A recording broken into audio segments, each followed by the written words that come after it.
Hi, and welcome to David Essel Alive, Helping Americans Heal, the number one most positive podcast on this planet. I am so glad you're with us, and I am your host, David Essel. We're going to talk about depression today. It is destroying our country. It is elevated now ever since the pandemic began. And I'm going to tell you how difficult it is sometimes to diagnose, especially self-diagnose. I have a personal story that'll blow your mind. I am right here with you. I have battled that thing for a number of years, actually 40 years before I even understood that I was battling and dealing with deep clinical depression. More on that in a minute. Hey, you're tuned in on Buzzsprout.com to the podcast that has been rocking America for the longest period of time. Started out in my career radio in 1990, and then we have been rocking on radio, TV, and podcast ever since. When you go to David Essel Alive at Buzzsprout.com, you can listen to all of our podcasts. And I'm going to talk at the end of this little podcast about free books. You can get our free books, 3 of them, as a matter of fact. But let's get right to the topic. If someone would have told me when I was 20 years old or 18 years old or 30 years old or 40 years old that I was struggling with deep clinical depression, I would have laughed. No matter how true it was, no matter how true it is, that during those periods of time, I was battling something I didn't even know, a dark, unseen force that was actually destroying my self-confidence and self-esteem, but you wouldn't know it. If you saw me back then on stage in front of 1,000 or 5,000 people, you would have never known I was battling with deep clinical depression. If you saw me at an event, if you saw me at a grocery store, if you saw me on the beach, you would have never known what was going on between my ears. I was deep into the world of depression, and I had been possibly from childhood. It did not get exposed until I tell you in a few minutes how it was exposed, but how it stayed hidden was my desire to not face the reality. All of the different signs were there. And as a counselor, I could feel embarrassed, or I could feel shameful or even guilty that I couldn't self-diagnose, but I'm none of those things. Because you can't self-diagnose. I mean, maybe some people can, but most of us can't. And regardless of my training, regardless of how many people I had helped with their depression, their anxiety, their PTSD, I could not see it in my own life. And you might go, how the hell, David? How could you see it so clearly in all these other people, but when it came to you, couldn't? Because I chose the route of self-medication. Many people will use food to cover up their depression as a way to self-medicate. Others will gamble. Others will emotionally spend.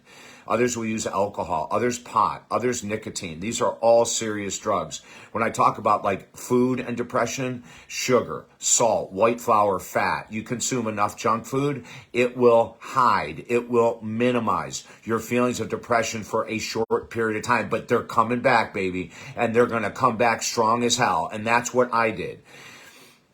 I almost lost my life because of a deep clinical depression that I had no idea was there. But what are the signs? Like if you're sitting listening going, David, oh my God, first of all, I can't believe that you struggled for 40 years. My Lord, how many people that aren't counselors or therapists or psychiatrists or whatever it might be, how many of them, what percentage of them may be struggling with depression? And I'm going to tell you a high percentage.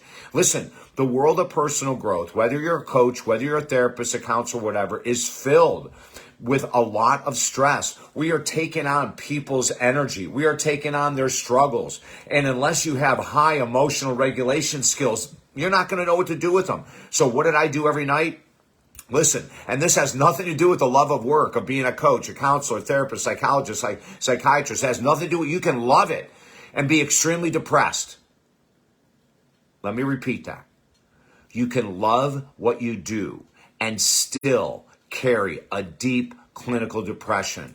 That's how insidious and tricky this condition is. Now, what are some of the signs for the average individual when they're struggling with depression? They often will sleep too much, or they'll often not be able to sleep, or they'll have a desire to cover any type of strange feelings, sadness, guilt, shame, anger, rage, frustration, with some type of substance or behavior or activity so they don't have to face the reality of what they're going through. I know it very well. when those feelings would come up were that maybe I wasn't as good as I thought I was, and I had a couple drinks, it went away. When the feeling would come up that I'm a workaholic and I'm putting in way too many hours and I'm not giving myself time off and I'm not taking vacations, these are all signs of workaholism that leads to burnout, and the underneath burnout is depression. So it can come in a variety of ways. And if you'll pay attention to what I'm saying, it comes in so many ways that seem opposite, right? Some people overeat, some people undereat, some people oversleep, some people undersleep. We have this inability to find joy and hold on to it. So we're constantly searching. For those with an active depression, I call it, in active depression, you're not feeling yourself, you're using something to self-medicate, and you're always looking for that next big hit that's finally going to bring relief. That next contract, that next relationship, the next time I lose 30 pounds, I'll never gain it again. I'm going to be strong and feel. All of those things can be underlying that depression. Now, how I came to understand that I was battling with something that I didn't even know, that I had helped thousands of people overcome in the past, came in 1990. And it was the worst day of my life and the best day of my life. It was the day that I attempted suicide and failed, which forced me into a psychiatrist's office. And after 9 months, he made me go through a psychological battery of tests because he knew I was dealing with much more than just depression. Now, he could explain to me in his office that, listen, the only people that will attempt suicide are those people that are really depressed. Extreme anxiety disorders that aren't taken care of, extreme PTSD that's not taken care of, extreme depression that's not taken care of, low self-confidence, low self-worth, high levels of victimhood, which was one of the areas that I did not score high in at all. I've never been a victim, but there are many people that carry that victim mentality, that victim energy, that the reason their life sucks is because of their parents or their partner or the economy or their color of their skin or whatever it might be. So these are victims. These are people that get stuck in the world or the vortex, I call it, of depression because they don't want to take responsibility for a life that is not fulfilling. All of these are signs of depression. Isolation, letting go of hobbies that you love, even if it's reading books. When you start to notice that you're not doing the things that bring joy, you're making excuses to not attend to functions with friends because you're feeling down. You just want to be left alone. You don't want to mess with people. These could be all signs of deep clinical depression. Now, when I went through the battery of tests, when they all came back with 1,000 different mental health issues that David Essel had, I looked at the psychiatrist and said, that can't be true.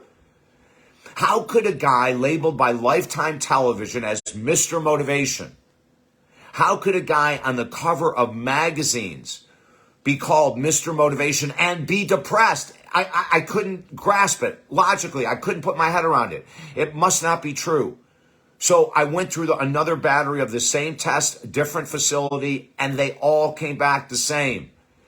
Deep clinical depression, general anxiety disorder, ADD, ADHD, and all of a sudden the picture came clear. But for 40 years, I did not want to admit it. Part of it is being a guy, right? Part of it is being a man. We're supposed to know how to heal. We're supposed to know how to fix it. Listen, I work with professional athletes all the time. We're working with the NBA with their incredible insight into mental health issues in pro sports and America.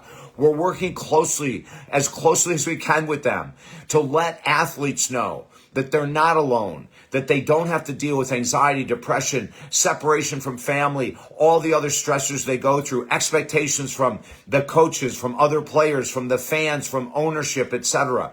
You don't have to be a professional athlete to battle depression, but there's many professional athletes that do battle depression that we are working with because they don't want it known. They want to keep it underneath the table. Confidentiality is crucial. If you need help, reach out to me at talkdavid.com. We do a free 20-minute phone discovery call where that you and I can talk and I can help you see how I can help you the most. Number one. Number two, go to our website. Grab our books for free, especially Helping Americans Heal. Grab that book for free. Download it. Go through it. We talk about anxiety, depression, grief, separation. We talk about every mental health issue. Depression is a massive one. The American Psychological Association study, which I refer to all the time, stated that 40% of Americans say their depression right now currently is worse than it's ever been. And of course I understand why. The pandemic, racial insanity, political insanity, inflation, my God, there's a lot of reasons. Financial pressure because of losing jobs or getting hours cut back. These can all lead to signs of depression. Don't wait any longer. Reach out to me at talkdavid.com. Get on that free 20-minute call. Jump on that book, Helping Americans Heal, for free. Help yourself. We can help you, but you can also get a jump start. And then if you want to work with me, we work with people from all over the world. Listen, because I've been there, I know how it feels. I know how it feels like a trap. I know how it feels like you're underwater, unable to breathe. I know how it feels like when you don't think there's a way out. There is a way out. I can help you there. I had to ask for help to get out of my own depression.